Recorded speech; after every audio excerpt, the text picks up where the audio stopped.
Assalamualaikum warahmatullahi wabarakatuh.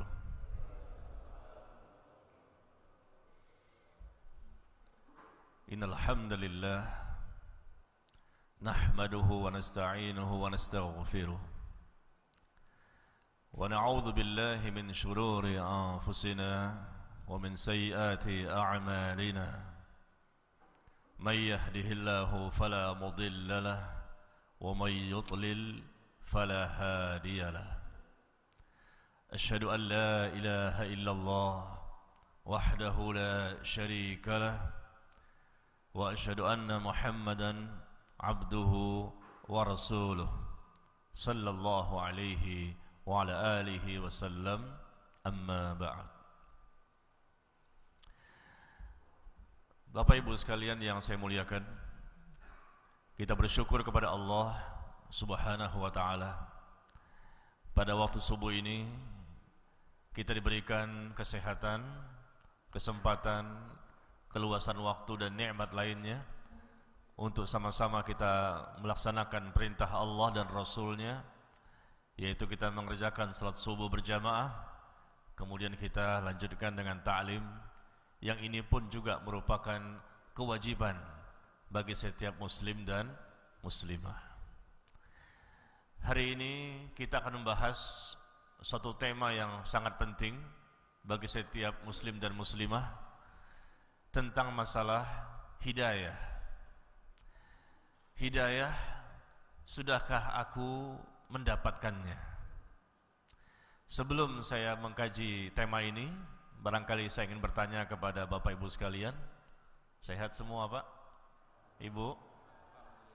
Sehat semua ya? Alhamdulillah. Zahir dan batin, Masya Allah. Semoga Allah sehatkan kita, zahir dan batin kita. Bapak Ibu sekalian, setiap solat selalu kita mengucapkan kalimat doa yang Allah perintahkan untuk kita baca, yaitu di surah Al-Fatihah dengan bacaan doa ihdinas siratal mustaqim. Berikan kepada kami hidayah ya Allah, ke jalanmu yang lurus. Berikan kepada kami hidayah ke jalanmu yang lurus. Dalam sehari kita mengerjakan salat fardu 5 kali, subuh sampai isya. Berarti doa ini kita panjatkan sebanyak 17 kali dalam sehari. Dari subuh sampai isya 17 kali kita membaca doa ihdinas siratal mustaqim. Tunjuki kami ya Allah, berikan kami ya Allah hidayahmu ke jalan yang lurus. Dan sekarang kita pada hari ini, subuh tadi pun kita membaca kalimat seperti itu, karena tidak sah salat seseorang yang tidak membaca surah Al-Fatihah. Kemudian kita perlu bertanya, mengevaluasi diri kita masing-masing. Sudah berapa kali kita membaca kalimat tersebut? Ternyata 17 kali sehari. Berapa seminggu? Berapa sebulan? Berapa setahun? Berapa berpuluh-puluh tahun kita menjadi seorang muslim dan muslimah? Ribuan kali telah kita baca doa tersebut. Kalau seandainya Allah kabulkan doa tersebut, ihdinas siratal mustaqim, tentunya ada tanda-tanda bahwa kita sudah mendapatkan hidayah. Bukti bahwa doa kita dikabulkan adalah kita diberikan kekuatan dan kemampuan untuk melakukan berbagai macam ketaatan. Itu bukti. Selama ini kita sudah berdoa, apakah sudah dikabulkan doa itu? Apakah kita sudah termasuk orang yang sudah mendapatkan hidayah? Alhamdulillah, kita sudah mendapatkan hidayah, yaitu menjadi seorang muslim. Menjadi seorang muslim pertanda bahwa mereka sudah mendapatkan hidayah, yang merupakan nikmat terbesar di muka bumi ini. Tidak ada nikmat yang lebih besar dibandingkan nikmat hidayah. Maaf, orang di luar Islam, orang kafir, dengan berbagai macam nikmat yang mereka peroleh dari harta, kesehatan, mereka punya rumah, mereka punya mobil, punya anak, semuanya barangkali menyenangkan dan membahagiakan hati mereka, tetapi mereka tidak mendapatkan nikmat yang terbesar dan tertinggi di muka bumi ini, yaitu nikmat hidayah. Kesian. Mereka mendapatkan nikmat-nikmat kecil. Nikmat-nikmat kecil yang Allah berikan kepada masing-masing hamba. Baik yang kafir maupun yang muslim, mereka mendapatkan nikmat berupa harta barangkali, mungkin kesehatan, mungkin yang lain. Tapi tidak diberikan kepada sembarang manusia nikmat hidayah. Nikmat terbesar. Makanya Allah perintahkan kita membaca doa tersebut, karena doa minta hidayah merupakan nikmat terbesar yang tidak bisa dikalahkan dengan nikmat lainnya. Lalu sekarang kita lihat, apakah kita betul sudah mendapatkan nikmat hidayah? Nikmat terbesar yang Allah berikan kepada orang bertakwa, Allah berikan kepada wanita yang salihah, kepada orang-orang yang saleh, yang selalu mendekatkan dirinya kepada Allah, selalu patuh kepada Allah dan Rasulnya. Apakah kita termasuk di dalamnya? Kita di subuh kali ini ingin membahas tanda-tanda orang yang mendapatkan hidayah. Dari judul yang kita berikan, hidayah, sudahkah aku mendapatkannya? Coba kita lihat bukti bahwa kita sudah mendapatkannya dari tanda-tanda yang telah Allah dan Rasulnya sebutkan. Kalau dari tanda-tanda tersebut ternyata kita sudah mendapatkan, sudah kita lakukan dalam kehidupan kita di dunia, berarti itu pertanda bahwa doa kita ketika membaca ihdinas siratal mustaqim berarti dikabulkan oleh Allah. Tapi kalau dari tanda-tanda tersebut yang telah disebutkan oleh Allah dan Rasulnya ternyata tidak kita lakukan, belum kita rasakan, belum kita amalkan, berarti maaf, doa kita setiap hari membaca ihdinas siratal mustaqim belum dikabulkan oleh Allah Subhanahu wa taala. Kita bisa tahu apakah doa itu sudah dikabulkan atau belum? Lihat tanda-tanda dari apa yang telah Allah Rasulullah sebutkan, dari tanda-tanda orang yang sudah mendapatkan hidayah. Kalau doa itu dikabulkan, ihdinas siratal mustaqim, tunjukilah ya Allah, berikan kepada kami hidayah. Lalu 1 kita lakukan, 2 kita lakukan, 3, terus semua tanda ini alhamdulillah kita lakukan, berarti doa kita selama ini dikabulkan. Nah, coba kita lihat tanda pertama. Dari tanda pertama doa seseorang dikabulkan, ihdinas siratal mustaqim, yaitu Allah sebutkan di surah Al-An'am, di surah ke-6 ayat 125. Di surah ke-6 ayat 125 Allah sebutkan, "Famay yuridillahu ayyahdiyahu yashrah sadrahu lil Islam." Barang siapa yang Allah berikan kepadanya hidayah, maka Allah lapangkan dadanya untuk menerima Islam. Ini tanda pertama. Barang siapa yang Allah kehendaki seseorang mendapatkan hidayah, maka Allah lapangkan dadanya untuk menerima Islam, untuk mau menerima Islam sebagai agama yang hak, mau memahami Islam dengan pemahaman yang benar, mau mengamalkan Islam selama dia hidup di dunia ini, mau dia mendakwahkan Islam sesuai kemampuannya, dan mau dia mempertahankan Islam sampai akhir hidupnya. Famay yuridillahu ayyahdiyahu yashrah sadrahu lil Islam. Barang siapa yang Allah kehendaki seseorang mendapatkan hidayah, maka Allah lapangkan dadanya untuk menerima Islam, untuk mau memahami Islam, mau mengamalkan Islam, mau mendakwakan Islam, mau mempertahankan Islam. Itu tanda pertama yang Allah sebutkan tadi di surah Al-An'am ayat 125. Sudahkah kita termasuk orang yang lapang dadanya? Nanti kita akan jelaskan apa maksud dari lapang dada di sini. Dan Allah lanjutkan ayat tersebut, wa may yurid ayyudillahu yaj'al sadrahu dayyqan haraja ka'annama yas'adu fis sama'. Dan barang siapa, kebalikannya ya, barang siapa yang Allah sesatkan seseorang, maka Allah jadikan dadanya sempit dan sesak, seolah-olah dia sedang mendaki ke arah langit. Kalimatnya, Allah jadikan orang tersebut dadanya serasa sempit dan sesak, seolah-olah dia sedang mendaki ke arah langit. Maksudnya apa? Orang yang mendaki ke arah langit, naik ke langit, naik ke langit, naik ke langit, maka oksigen semakin berkurang, menyebabkan dada semakin sesak dan sempit. Di zaman Nabi SAW, ketika Rasul menyampaikan ayat ini, maka orang kafir tertawa. Karena mereka tidak meyakini bahwa kalau naik ke atas, naik ke atas, naik ke atas, maka akan membuat dada semakin sesak dan sempit. Mereka tidak mengetahui bahwa oksigen akan semakin berkurang kalau kita naik ke atas. Tapi di zaman ini, subhanallah, terbukti dengan ilmu pengetahuan bahwa seseorang yang terus naik ke atas, semakin dekat ke langit, maka mengakibatkan dia kekurangan oksigen dan mengakibatkan dadanya serasa sempit dan sesak. Subhanallah, ayat ini banyak menyebabkan orang-orang kafir di Eropa dan di Amerika masuk Islam.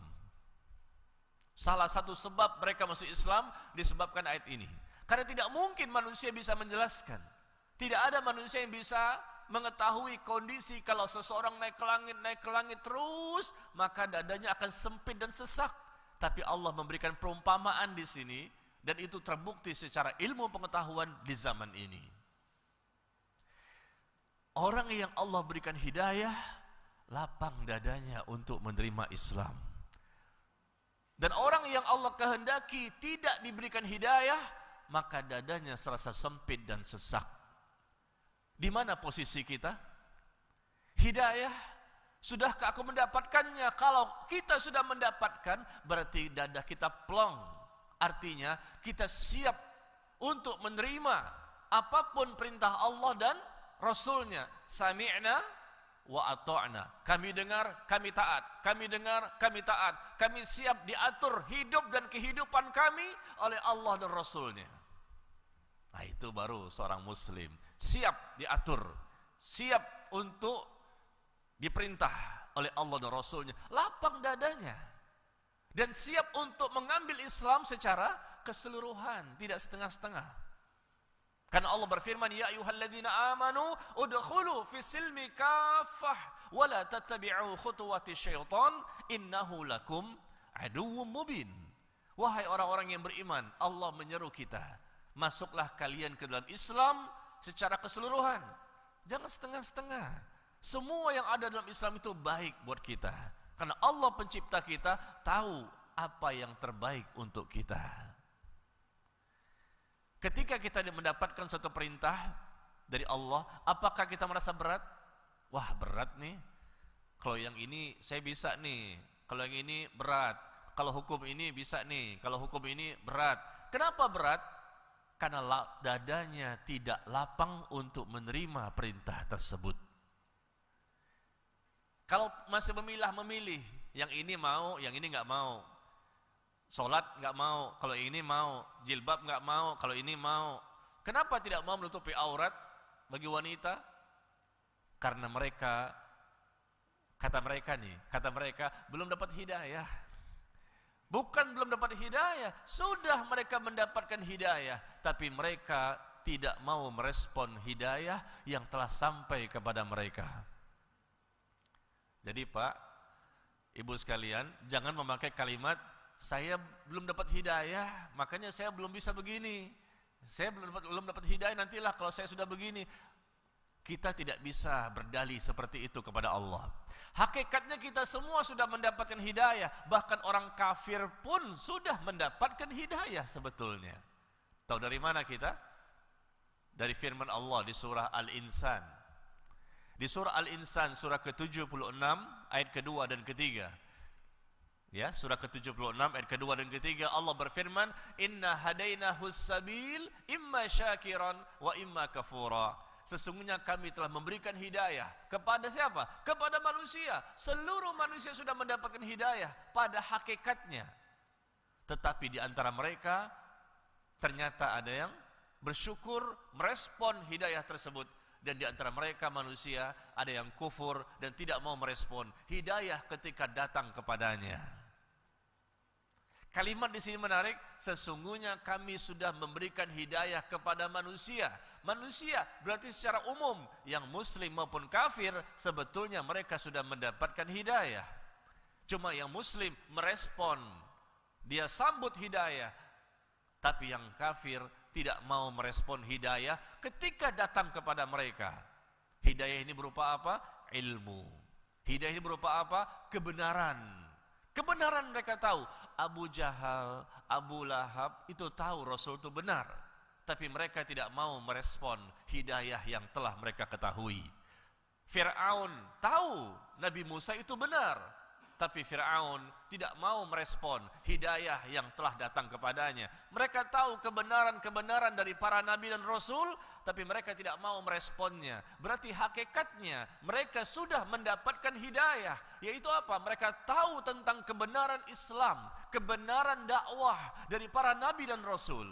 Tapi mereka tidak mau merespon. Makanya Allah katakan, sesungguhnya kami sudah memberikan hidayah. Petunjuk itu sudah diberikan kepada seluruh manusia.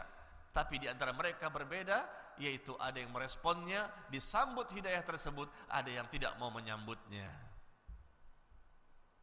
Nah, kita bicara sekarang dalam konteks seorang muslim. Kita sudah menjadi seorang muslim, pertanda kita sudah mendapatkan hidayah awal. Sebagai bentuk respon kita ketika datang hidayah itu kepada kita. Lalu kita butuh hidayah kelanjutan. Tidak bisa kita selamanya hanya sekedar mengaku muslim, KTP-nya Islam. Tapi ternyata tidak ada perubahan, tidak ada lebih baik, tidak ada sesuatu yang bisa menimbulkan ridha Allah. Kita butuh hidayah berikutnya, hidayah berikutnya, hidayah berikutnya. Karena hidayah itu berkelanjutan. Hidayah itu berkesinambungan. Apa yang Allah berikan kepada manusia berupa hidayah yang terus menerus, maka orang itu akan menjadi orang yang bertakwa. Makanya orang bertakwa adalah orang yang paling banyak mendapatkan hidayah. Orang yang soleh dan solehah adalah mereka yang paling banyak mendapatkan hidayah. Karena jika seseorang banyak mendapatkan hidayah, maka mereka akan semakin mendekatkan diri kepada Allah. Allah berfirman di surah Muhammad, surah ke-47, ayat yang ke-17. Surah ke-47 ayat 17. Allah berfirman, "Walladzina ihtadaw zadahum huda wa atahum taqwahum." Orang-orang yang telah mendapatkan hidayah awal, Allah berikan hidayah berikutnya. Orang-orang yang sudah mendapatkan hidayah, Allah tambahkan hidayah berikutnya, hidayah berikutnya, hidayah berikutnya, hidayah berikutnya, terus sampai puncaknya, wa atahum taqwahum. Allah karuniakan kepada mereka ketakwaan.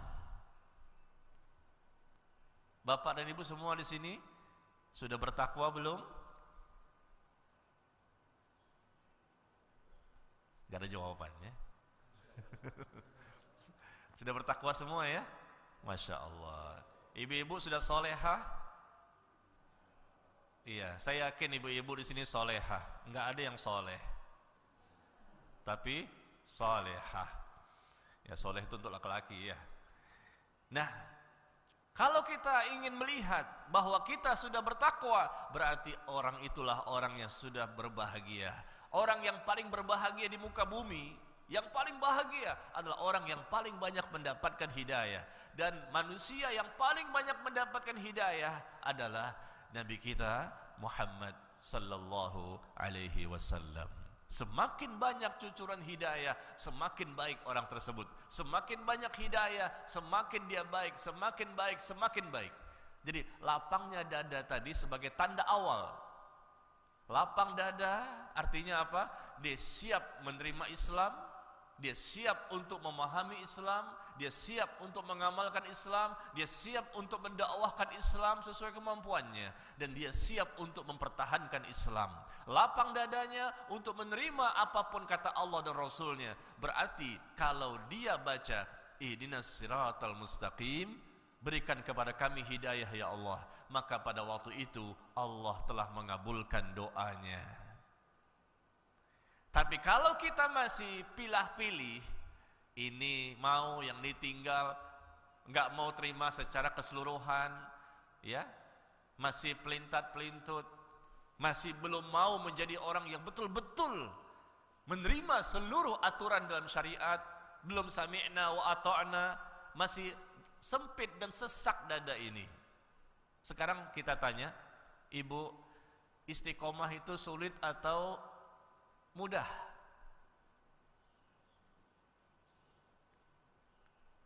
Sulit atau mudah istiqomah itu? Mudah ya bagi ibu-ibu ya. Nggak ada jawabannya, jauh kali ya. Bawa Pak aja deh. Istiqomah itu sulit apa mudah, Pak? Mudah. Alhamdulillah. Benar, mudah. Mudah apa sulit istiqomah itu? Sulit. Ikhlas? Sulit. Sabar? Khusyuk? Terus yang mudah yang mana? Sulit semua ya. Ikhlas sulit, istiqomah sulit, sabar sulit, khusyuk ketika sholat sulit. Kenapa sulit semuanya? Belum lagi yang lain-lain. Karena kita belum mendapatkan hidayah yang banyak. Kalau kita mendapatkan hidayah yang banyak, kucuran hidayah dari Allah, insya Allah mudah semuanya. Karena yang membuat mudah suatu aktivitas, yang membuat mudah suatu pekerjaan, yang membuat mudah suatu amalan dalam Islam ini, hakikatnya bukanlah karena kelebihan yang kita miliki, tapi itu semua pemberian dari Allah. Allah yang menjadikan seseorang mudah untuk ikhlas, Allah yang menjadikan seseorang mudah untuk sabar, Allah menjadikan seseorang mudah untuk istiqomah dan khusyuk. Dan orang yang bisa melakukan ini semua rasa mudah, ringan Islam ini, nggak ada yang berat, yaitu orang yang telah mendapatkan banyak hidayah. Kalau kita merasa istiqomah sulit, ikhlas sulit, khusyuk sulit, sabar sulit, ini sulit, ini sulit, ini sulit, berat Islam ini, oh berarti maaf, kita belum mendapatkan hidayah yang banyak. Tapi kalau kita dibantu oleh Allah, semuanya jadi ringan, mudah. La yukallifullahu nafsan illa wus'aha. Allah tidak memberikan beban kepada seseorang melainkan sesuai dengan kesanggupannya. Tidak ada yang berat dalam Islam ini. Yang berat adalah karena kita mengikuti hawa nafsu, menurutkan hawa nafsu kita, menurutkan bisikan syaitan kepada kita, sehingga menjadi berat. Hakikatnya Islam itu mudah. Karena Allah tahu kelemahan kita, Allah tahu keterbatasan kita.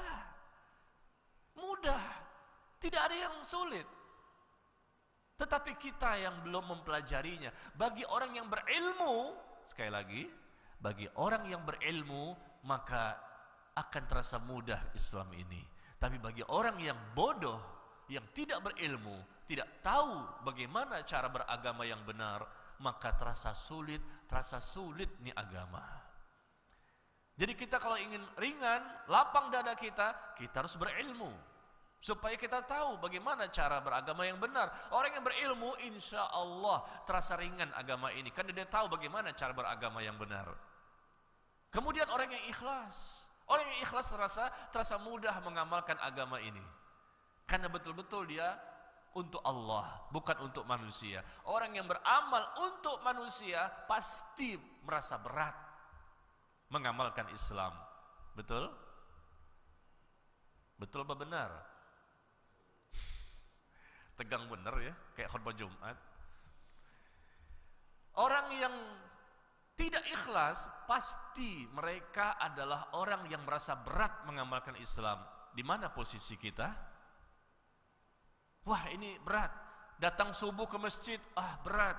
Pakai jilbab, tutupi aurat, berat. Untuk ikut kajian, taklim, berat. Mau baca Quran, berat. Mau berbakti pada orang tua, berat. Menyambung tali silaturahim, berat. Kok mana yang ringan? Kenapa ini? Bisa jadi memang ilmunya terbatas. Yang kedua, mungkin kurang keikhlasan dalam mengamalkan amalan-amalan saleh dan sebab-sebab yang lain.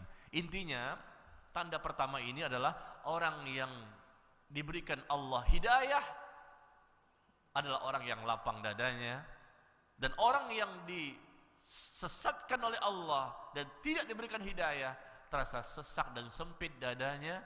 Dan itulah kita evaluasi kepada diri kita masing-masing. Kalau betul kita sudah membaca ihdinas siratal mustaqim, maka coba lihat aplikasinya, buktinya kita sehari-hari. Apakah semakin lapang, semakin sempit dada ini untuk menerima syariat Islam? Kalau kita semakin mudah, semakin ringan mengamalkan apapun kata Allah dan Rasulnya, dan kita mau menerima semua syariat, terasa ringan dan mudah, tidak menjadi beban bagi kita untuk menerima hal tersebut, berarti alhamdulillah doa kita ketika membaca ihdinas siratal mustaqim Allah kabulkan. Itu aja. Jadi kita bisa tahu apakah doa kita ini sudah dikabulkan atau belum. Kita bisa mengevaluasi diri kita. Ya, ini ciri atau tanda yang pertama dari orang yang mendapatkan hidayah. Ciri yang kedua,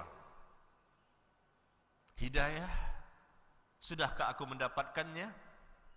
Ciri yang kedua, yaitu orang itu akan semakin banyak beramal saleh. Orang tersebut akan semakin banyak beramal saleh. Bukan hanya yang wajib, tapi yang sunnah-sunnah pun dia kerjakan. Yang wajib jelas, itu pasti tidak bisa ditinggalkan. Tetapi orang yang banyak mengamalkan amalan-amalan saleh yang sunnah, terus dia mengejar, berlomba-lomba dalam kebaikan. Fastabiqul khairat. Kata Allah, berlomba-lombalah kalian mengerjakan kebaikan-kebaikan sebelum datangnya fitnah yang bisa membahayakan agama seseorang. Kita disuruh untuk berlomba-lomba. Dan tanda bahwa ketika kita membaca doa ihdinas siratal mustaqim dan dikabulkan oleh Allah, diberikan hidayah oleh Allah, maka orang itu semakin semangat untuk beramal soleh. Amal soleh apa saja? Yang wajib jelas, yang sunnah dia perbanyak. Sampai-sampai dia beramal soleh yang menjadi amal terakhir ketika malaikatul maut mencabut nyawanya. Ketika datang malaikatul maut mencabut nyawanya, dan ternyata dia sedang beramal soleh. Karena apa? Ibu, kebiasaan seseorang, sesuatu amalan yang menjadi kebiasaan seseorang, insya Allah menjadi amalan yang akan mengantarkan dia di akhir kehidupan. Seseorang yang terbiasa melakukan amal soleh, maka insya Allah amal soleh ini menjadi amal yang menjadi amal terakhir ketika malaikatul maut mencabut nyawanya. Tapi ketika seseorang yang terus terbiasa berbuat dosa dan maksiat, terbiasa dosa lagi, maksiat lagi, dosa lagi, maksiat, terbiasa dia, sering, maka amal ini pun nantinya menjadi amal terakhir ketika malaikatul maut mencabut nyawanya. Innamal a'malu bil khawatim. Sesungguhnya amal itu tergantung di akhir kehidupan kita. Amal-amal yang kita lakukan saat ini, semua amal yang kita lakukan itu tergantung di akhirnya, bagaimana nanti. Dan di akhirnya ini, kata para ulama, nanti kelihatan bagaimana orang itu sebelumnya. Kalau dia terbiasa mengisi kehidupannya di dunia ini dengan amal soleh, amal soleh, amal soleh, maka amal soleh itu juga yang menjadi amal terakhir sebelum dicabut nyawanya. Tapi kalau dia mengisi dalam kehidupan ini dalam dosa dan maksiat dan belum bertaubat, terus seperti itu, maka ini pun menjadi amal terakhir. Dia pun sedang berbuat dosa, sedang berbuat maksiat ketika malaikatul maut mencabut nyawanya. Hati-hati ya, kita bertobat kepada Allah. Dan kita sekarang lihat bagaimana hadis dari Nabi SAW tentang orang-orang yang banyak beramal saleh, yang menjadi pertanda bahwa dia sudah mendapatkan hidayah. Rasul bersabda dalam hadis yang dikeluarkan oleh Al-Imam At-Tirmidzi Dari sahabat Anas bin Malik radhiyallahu anhu, Rasul bersabda, "Idza aradallahu bi'abdin khairan ista'malahu. Idza aradallahu bi'abdin khairan ista'malahu." Apabila, kata Nabi, apabila Allah inginkan seseorang mendapatkan kebaikan, maka Allah akan mempekerjakannya.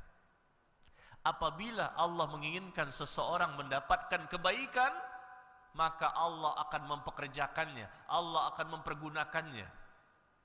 Jika Allah menghendaki seseorang mendapatkan kebaikan, Allah akan mempekerjakannya atau mempergunakannya. Faqila, kaifa yasta'miluhu ya Rasulullah? Maka Nabi ditanya, bagaimana caranya Allah mempergunakan hamba tersebut?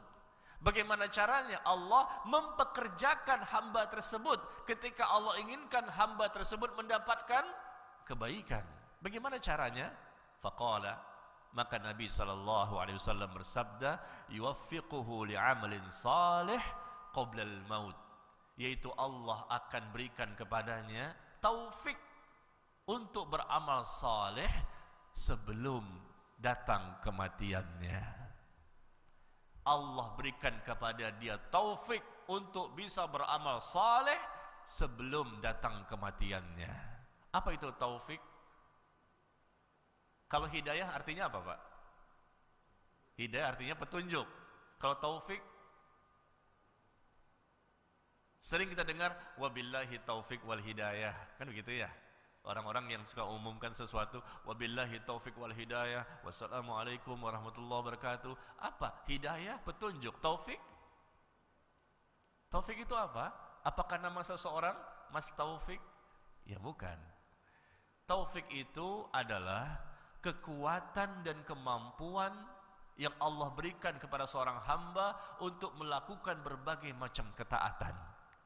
Itu taufik. Hidayah, petunjuk. Taufik, kekuatan dan kemampuan untuk melakukan berbagai macam ketaatan.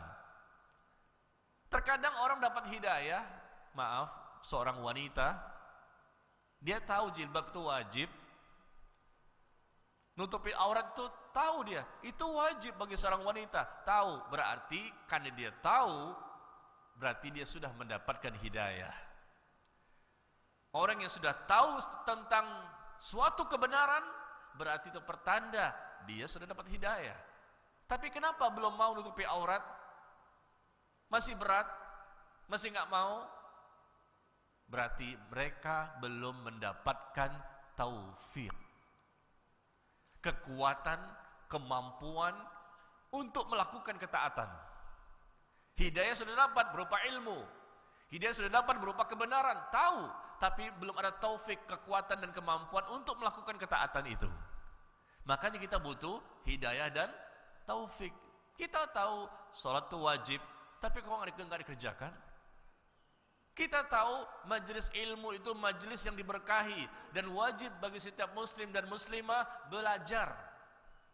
Talabul ilmi fariidah ala kulli muslim. Menuntut ilmu itu wajib atas setiap muslim. Siapa saja muslimnya wajib belajar tentang agama ini. Tapi kenapa? Udah tahu belum mau juga belajar, berarti belum dapat taufik. Ya. Makanya ketika Rasul mengatakan apabila Allah inginkan seseorang mendapatkan kebaikan, maka Allah akan mempergunakannya. Caranya bagaimana? Allah akan berikan kepadanya taufik untuk beramal soleh sebelum dia meninggal dunia. Allah berikan kepada taufik. Dan itu Allah berikan taufik kepadanya untuk bisa beramal soleh sebelum nyawanya dicabut oleh malaikatul maut. Karena memang sebelumnya dia banyak beramal soleh, dan kebiasaan ini yang akan mengantarkan kepada amal terakhir dalam kehidupannya. Ya, kita ini berusaha. Saat ini kita kumpul untuk apa ini?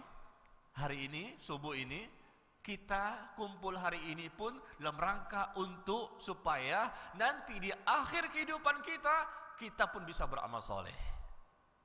Ketika malaikatul maut mencabut nyawa kita pun sedang beramal soleh.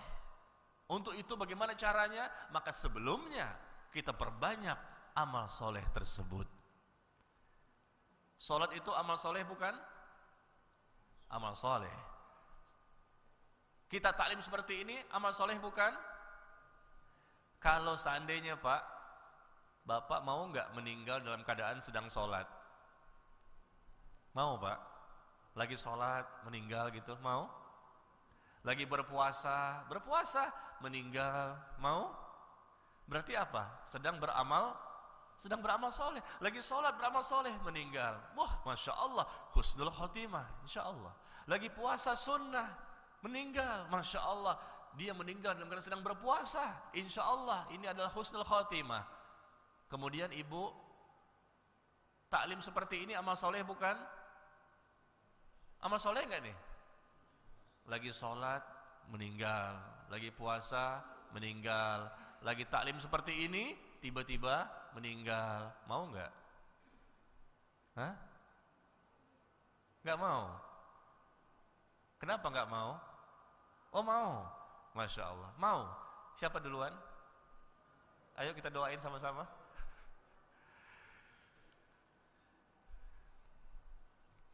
Apapun yang Allah takdirkan kematian kita, kalau memang itulah takdir yang membuat Allah ridho, nggak masalah. Mau di mana saja meninggal kita. Mau lagi sholat, mau lagi puasa, mau lagi taklim, mau lagi jalan, di mana saja. Yang penting Allah ridho pada waktu itu. Ketika dicabut malaikatul maut, kita sedang beramal soleh. Naik motor, naik mobil, mau kemana? Mau bersilaturahim dengan keluarga, mau berbakti sama orang tua, mau cari nafkah untuk keluarga, itu semua amal soleh. Lalu kita meninggal pada waktu itu, berarti ini adalah amal yang sangat kita harapkan menjadikan orang itu diampuni dosa-dosanya.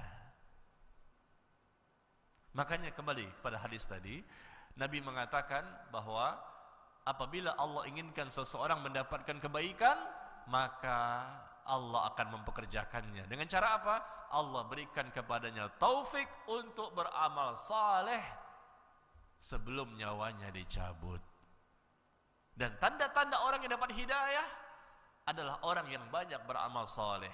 Dan amal saleh tersebut Allah berikan dia, ya, taufik terus menerus. Akhirnya ketika menjelang kematian pun tetap dia beramal saleh. Coba kita sudah berdoa ya, ihdinas siratal mustaqim, berikan kepada kami hidayah. Bukti bahwa doa kita sudah dikabulkan dan kita sudah mendapatkan hidayah adalah kita banyak-banyak beramal saleh, yang wajib maupun yang sunnah. Kalau kita yang wajib saja susah, apalagi yang sunnah, maaf, yang wajib aja susah, apalagi yang sunnah, itu pertanda bahwa kita belum mendapatkan hidayah yang banyak. Kita sudah mendapat hidayah, sudah menjadi seorang muslim, KTP-nya Islam, tapi baru segitu saja hidayah yang kita dapatkan. Belum ada hidayah berikutnya, hidayah berikutnya, hidayah berikutnya. Yang kita kejar sekarang ini, kita berlomba-lomba, saya dan Bapak Ibu sekalian yang saya muliakan, adalah bagaimana cara mendapatkan hidayah berikutnya, hidayah berikutnya, hidayah berikutnya. Selama kita hidup, kita kumpul seperti ini pun dalam rangka mendapatkan hidayah berikutnya. Ya, bukan saja hidayah berupa ilmu, tapi juga hidayah untuk bisa memahami ilmu dan hidayah untuk mengamalkan ilmu, karena kita terlarang untuk sekedar mengkoleksi ilmu. Ilmu itu dikoleksi. Di rumah banyak bukunya, banyak bacaannya, tapi sekedar koleksi, nggak dibaca, nggak dipahami, nggak diamalkan. Ya, ini berbahaya. Ya.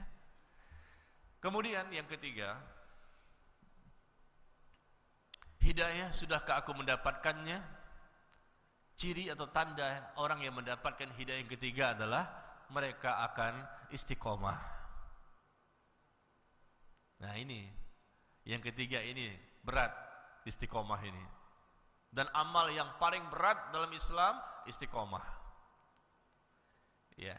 Tetapi kalau Allah sekali lagi yang memberikan bantuan, maka istiqomah pun insya Allah bisa kita lakukan.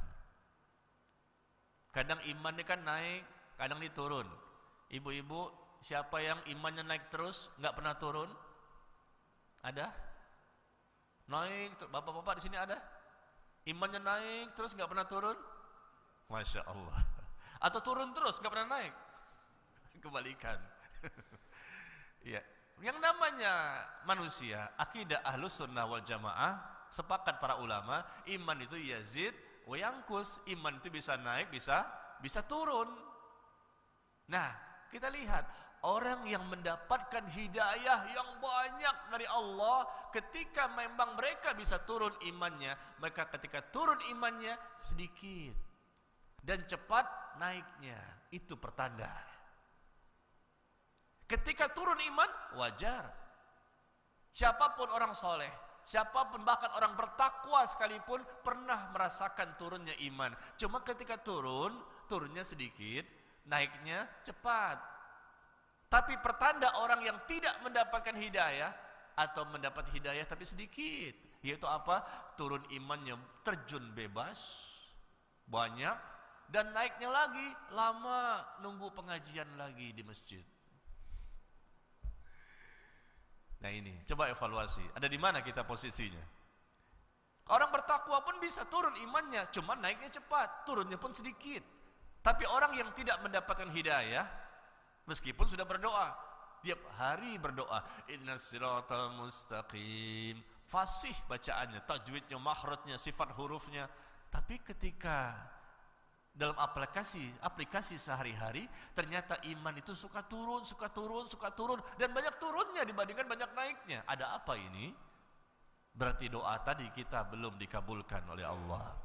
Orang yang dikabulkan doanya oleh Allah, kalaupun turunnya iman, maka turunnya sedikit dan naiknya cepat. Tapi orang yang belum dikabulkan doanya tadi, ketika membaca Ihdinas siratal mustaqim, maka ketika turunnya banyak dan naiknya lama sekali. Kenapa? Susah dia untuk istiqomah. Allah berfirman di surah Ali Imran ayat 101. Di surah Ali Imran ayat 101, Allah berfirman, "Wa may ya'tasim billah faqad hudiya ila siratim mustaqim." Wa may ya'tasim billah faqad hudiya ila siratim mustaqim. Barang siapa yang berpegang teguh istiqomah di atas agama ini, maka sungguh dia telah mendapatkan hidayah. Sungguh dia telah mendapatkan hidayah. Berpegang teguh istiqomah dalam agama ini, faqad hudiya ila siratim mustaqim. Sungguh orang ini sudah mendapatkan hidayah ke jalan yang lurus, siratal mustaqim. Kita sudah istiqomah? Belum. Berarti kita belum dapat hidayah. Lalu doa kita gimana? Berarti doa kita belum dikabulkan. Kalau doa kita dikabulkan, otomatis orang itu mampu istiqomah. Mudah Islam ini dipahami. Sekali lagi, istiqomah itu bukan berarti, maaf, jangan disalahpahami. Istiqomah itu bukan berarti orang itu nggak pernah turun imannya, naik terus, bukan. Istiqomah itu yaitu orang itu bisa turun imannya, bisa juga naik imannya. Tapi ketika turun, enggak jauh-jauh. Ketika naik, cepat. Ya, itulah para nabi dan rasul, para sahabat nabi, para ulama, orang-orang soleh dan soleha, orang bertakwa, mereka seperti itu. Dan orang bertakwa pun bisa digoda oleh syaitan. Karena mereka manusia, bukan malaikat. Orang bertakwa pun bisa tergelincir oleh syaitan karena mereka manusia, bukan malaikat. Tetapi orang bertakwa ketika dibisikkan bisikan untuk melakukan perbuatan dosa, cepat dia ingat kepada Allah dan dia melihat langsung kesalahan-kesalahan yang dia lakukan. Innal ladzina taqau idza massahum ta'ifun minasyaiton tadzakkaru fa idzahum mubsirun. Di surah Al-A'raf, di surah ke-7 ayat 201. Di surah ke-7 ayat 201 Allah berfirman, sesungguhnya orang-orang bertakwa. Apakah kita sudah termasuk orang bertakwa? Di sini Allah katakan, sesungguhnya orang-orang bertakwa apabila mereka dibisikkan was-was dari syaitan, bisikan-bisikan untuk melakukan perbuatan dosa dan maksiat pada hatinya, dan dia pun ada keinginan untuk melakukannya. Ketika dibisikkan oleh syaitan, lalu kemudian timbul keinginan juga untuk melakukan dosa itu. Apa yang terjadi? Ini orang bertakwa, dibisikkan oleh syaitan. Idza ta'ifu minasyaitan, apabila mereka dibisikkan, mendapatkan rasa was-was, diganggu oleh syaitan, orang bertakwa itu, lalu mereka sambut hal yang negatif tersebut, apa yang terjadi? Tadzakkaru fa idza hum mubsirun. Tapi mereka segera itu ingat lagi kepada Allah, lalu mereka melihat kesalahan-kesalahan yang telah mereka lakukan. Tadzakkaru, segera mereka ingat, astaghfirullahalazim. Ketika itu ada keinginan dan pengen melakukan, cepat diingat lagi, astaghfirullahalazim. Tadzakkaru, segera diingat kepada Allah. Nah, ini luar biasa ya. Barangkali ini yang perlu kita perhatikan bersama supaya kita bisa mendapatkan keistiqomahan. Jadi semua itu mudah. Yang sulit itu karena kita sendiri yang belum berusaha maksimal, belum berdoa, atau mungkin sudah berdoa dengan kalimat tadi, ihdinas siratal mustaqim, tapi ternyata ada penyebab-penyebab tidak terkabulnya doa. Sudah berdoa banyak, dalam sehari itu banyak berlembar-lembar doa dibaca, tapi ternyata ada penyebab-penyebab sehingga doa itu terhalang dan belum Allah kabulkan. Nah, itu perlu juga kita pelajari supaya kita mengetahui bagaimana cara untuk terkabulnya suatu doa. Barangkali yang keempat, ya, sebelum saya buka sesi tanya jawab, tanda-tanda orang yang mendapatkan hidayah. Yang keempat adalah seseorang itu akan lebih banyak perhatiannya, kepeduliannya tentang masalah-masalah yang berkaitan tentang akhirat dibandingkan masalah dunia. Orang itu akan lebih banyak perhatiannya, kepeduliannya, apa yang dia pikirkan tentang masalah-masalah yang berkaitan dengan akhirat lebih banyak persentasenya dibandingkan masalah dunia. Itu orang yang dapat hidayah. Masalah akhirat dia nomor satukan, masalah dunia setelah itu. Bukan dibalik, dunia nomor satu, akhirat nomor sekian. Orang yang dapat hidayah adalah dia lebih memprioritaskan, lebih peduli dia tentang masalah-masalah untuk kehidupan di sana yang kekal, abadi, selama-lamanya. Sedangkan kehidupan dunia hanya sebentar, akan ditinggalkan dan akan binasa semuanya. Ini orang yang dapat hidayah. Berapa banyak waktu kita yang kita habiskan untuk dunia? Berapa banyak waktu kita, tenaga kita, ya, harta kita habiskan untuk akhirat? Kalau seseorang lebih banyak persentasenya untuk memikirkan kehidupan setelah kematian, Masya Allah, dia persiapkan bekal. Wa tazawwadu fa inna khairaz zadi taqwa, dan berbekallah kalian, dan sebaik-baik bekal adalah ketakwaan. Itu merupakan sebaik-baik bekal. Nah, kita lihat apa yang telah kita lakukan. Bapak Ibu sekalian yang saya muliakan, tolong diperhatikan ya. Kita membaca firman Allah dan perkataan Nabi SAW. Kita muliakan firman Allah tersebut. Bukan saya yang dimuliakan, tapi firman Allah itu kita dengarkan, kita muliakan. Bentuk kita sedang mengagungkan dan membesarkan, sedang meninggikan Allah adalah kita berusaha menyimak, berusaha memahami apa yang disampaikan. Perhatian kita tentang masalah akhirat lebih serius dibandingkan masalah dunia. Kenapa tentang masalah dunia kita serius? Untuk akhirat tidak? Itu menunjukkan hidayah belum kita dapatkan. Kenapa untuk masalah akhirat kita secukupnya saja? Tetapi untuk masalah dunia kita luar biasa menghabiskan waktu berjam-jam setiap hari, bahkan lembur dan seterusnya mencari harta. Tapi untuk akhirat cukup sisa-sisanya saja, sisa-sisa waktu, sisa-sisa tenaga, sisa-sisa yang kita miliki semuanya untuk Allah, untuk akhirat sisa-sisa. Itu menunjukkan, maaf, bahwa kita belum mendapatkan hidayah. Orang yang lebih memprioritaskan masalah akhirat dan dia lebih banyak waktunya, tenaganya, hartanya untuk akhirat dibandingkan dunia, maka orang ini mendapatkan hidayah yang banyak. Allah tidak melarang kita untuk mencari dunia, tapi jangan lupakan akhirat kita. Wabtaghi fima atakallahu daru akhirah wala tansa nasibaka minad dunya. Kata Allah, cari kenikmatan, kebahagiaan, keselamatan untuk negeri akhirat, tapi jangan kamu lupakan nasibmu di dunia. Jangan lupakan nasibmu di dunia. Cari, tapi Allah sebutkan di sini akhirat dulu, baru dunia. Ini ada di surah Al-Qasas, surah ke-28 ayat ke-77. Surah ke-28 ayat ke-77. Kata Allah apa? Cari kenikmatan, keselamatan, kebahagiaan negeri akhirat, ya, dengan apa yang Allah berikan kepadamu berupa nikmat kesehatan, nikmat harta, nikmat kesempatan, nikmat waktu luang. Cari untuk keselamatan di akhirat yang merupakan kehidupan yang kekal abadi selama-lamanya. Tapi kamu jangan lupakan nasibmu di dunia. Tetap kita boleh cari dunia karena kita sedang hidup di dunia, tapi Allah sebutkan akhirat dulu. Makanya Allah sebutkan kembali di surah Al-Isra, surah Al-Isra surah 17 ayat ke-19. Surah 17 ayat ke-19 Allah berfirman, وَمَنْ أَرَادَ الْآخِرَةَ وَسَعَى لَهَا سَعْيَهَا وَهُوَ مُؤْمِنٌ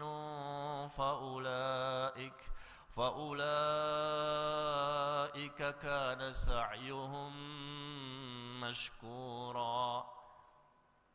Di surah Al-Isra ayat ke-19 Allah sebutkan, barang siapa yang menginginkan kehidupan akhirat, menginginkan kehidupan yang bahagia dan selamat di akhirat, dan dia pun bersungguh-sungguh, dia pun seorang mukmin dan bersungguh-sungguh untuk mendapatkan kebahagiaan tersebut, maka kami akan berikan kepada mereka balasan yang lebih baik. Barang siapa yang menginginkan kehidupan akhirat dan dia bersungguh-sungguh untuk mendapatkannya itu, dan dia pun seorang mukmin, akidahnya benar, lurus, maka Allah katakan mereka akan mendapatkan balasan dengan balasan yang baik. Bapak Ibu sekalian, tanda orang yang mendapatkan hidayah, perhatiannya, fokusnya, kehidupan yang sedang dihadapi, keseriusannya, waktunya, tenaganya, hidup dan kehidupannya di dunia ini dijadikan sarana sebagai jembatan untuk mendapatkan kehidupan yang hakiki. Karena dunia bukanlah tempat kehidupan yang sebenarnya. Semua kita akan mati. Siapa di antara kita yang hidup selamanya? Tidak ada. Semuanya kita akan mati. Paling 60 tahun, 70 tahun, mungkin 80 tahun. Hidup kita nggak akan lama. Semuanya pasti akan merasakan kematian. Kehidupan di dunia sebentar. Kehidupan di akhirat selama-lamanya, tidak pernah ada kematian. Orang yang dapat hidayah adalah orang yang berakal, dan mereka ingin memanfaatkan dunia sebagai bekal untuk mendapatkan kebahagiaan di kehidupan yang hakiki tadi. Dan itulah orang yang sudah mendapatkan hidayah, ya. Ya, pas 5:30 berarti kita buka sesi tanya jawab, ya. Barangkali ada yang mau bertanya. Baru 4 yang kita bahas, tanda-tanda orang yang mendapatkan hidayah. Semuanya insya Allah ada 10. Nanti kapan-kapan ya kita lanjutkan kembali. Silakan, barangkali Bapak Ibu ada yang mau bertanya. Kita buka untuk sesi pertama, 2 penanya dulu, silakan. Assalamualaikum warahmatullahi wabarakatuh, Pak Ustadz. Saya mohon penjelasan dari Pak Ustadz. Tadi disebutkan bahwa hendaknya seseorang yang telah mendapatkan hidayah itu mengamalkan perintah-perintah Allah dan Rasul-Nya dengan tidak memilih-milih. Dan memang benar bahwa hidayah itu berbeda dengan taufik, karena memang hidayah itu ada upaya untuk terus belajar mencari ilmu.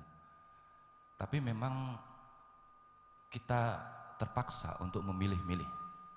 Adanya perbedaan, karena adanya perbedaan antara satu mazhab dengan mazhab yang lain. Sehingga disitulah memang hidayah itu menjadi tidak bisa seragam.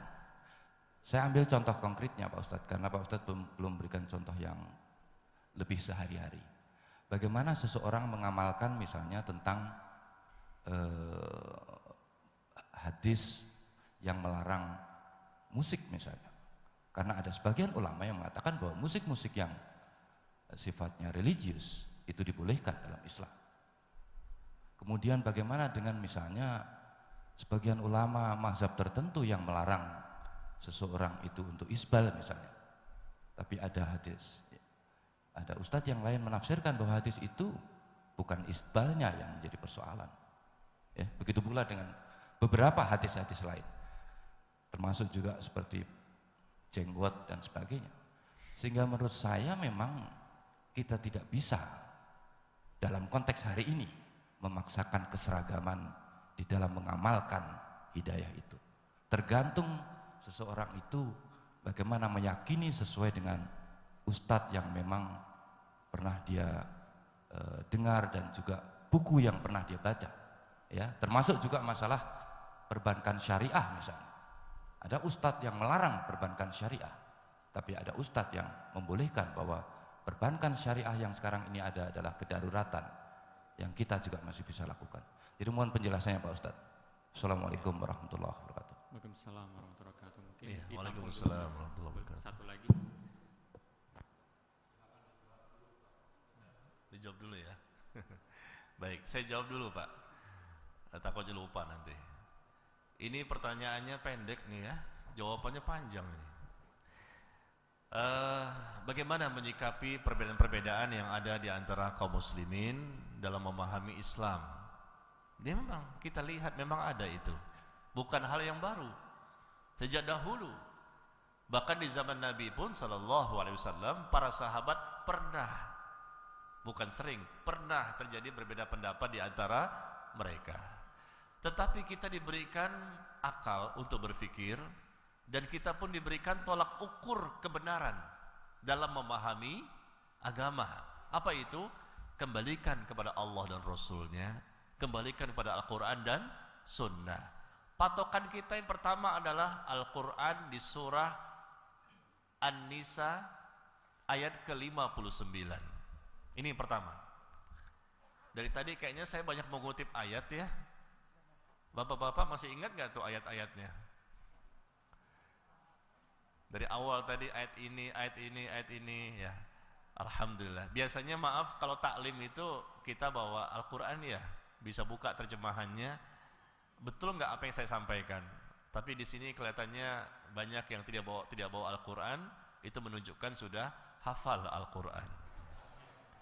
Masya Allah. Berarti jamaah Masjid Az-Zikri ini Pak, luar biasa Pak. Berbeda dengan jamaah di masjid-masjid yang lain. Karena banyak yang tidak bawa Al-Quran, bapak maupun ibu, itu menunjukkan sudah hafal Al-Quran di luar kepala. Kembali kepada pertanyaan tadi, lihat An-Nisa ayat ke-59. Karena kalau kita bicara agama, nggak bisa terlepas dari Al-Quran dan hadis sebagai tolak ukur kebenaran kita. Apapun beda pendapat kita, kembalikan pada sumbernya. Nah, apa kata Allah di surah An-Nisa ayat 59? Fa in tanazza'tum fi syai'in farudduhu ilallahi war rasul. Apabila kamu berselisih pendapat tentang suatu permasalahan, maka kembalikan kepada Allah dan Rasul. Dan Allah sudah mengetahui bahwa manusia akan berbeda pendapat dalam memahami Islam ataupun dalam masalah-masalah dunia mereka. Di dunia mereka pun mereka bisa beda pendapat. Begitu juga ketika memahami Islam. Tapi Allah berikan tolak ukur ini pertama ya, fa in tanazza'tum fi syai'in farudduhu ilallahi war rasul. Apabila kamu berbeda pendapat, berselisih, beda interpretasi, beda persepsi dan lain-lain, maka kembalikanlah kepada Allah dan Rasulnya. Kembali kepada Allah artinya Al-Quran, kembali kepada Rasul artinya hadis. Ini pertama. Kemudian yang kedua, Rasulullah SAW bersabda dalam hadis yang dikeluarkan oleh Imam Abu Dawud, Tirmidzi, An-Nasai, Ibnu Majah dan lain-lain. Suatu hadis yang panjang, Rasul menjelaskan tentang solusi untuk menghadapi perbedaan pendapat. wa may ya'shu ya mim ba'di, barang siapa yang hidup setelahku nanti, fasayara ikhtilafan katsira. Nabi ketika masih hidup sudah menyampaikan, barang siapa hidup setelahku nanti